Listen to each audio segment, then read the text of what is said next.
Chicken tandoori. Chicken tandoori என்ன பண்றீங்கன்னா தயிர் வந்து சாப்பிடுறதுக்கு தந்தூரி இங்க நான் தந்தூரி வைப்பேன்.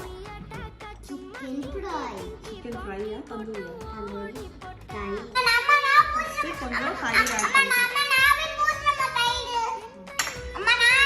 இது வந்து என்ன தெரியுமா? தனியா தூள். இது வந்து என்னது? மிளகாய் தூள். ஆட் பண்ணு. இல்ல butter.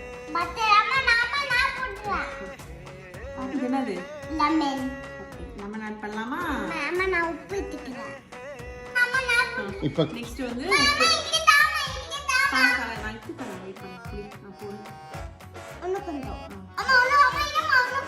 cashew nut powder. Okay, Mama. Add பண்ணு.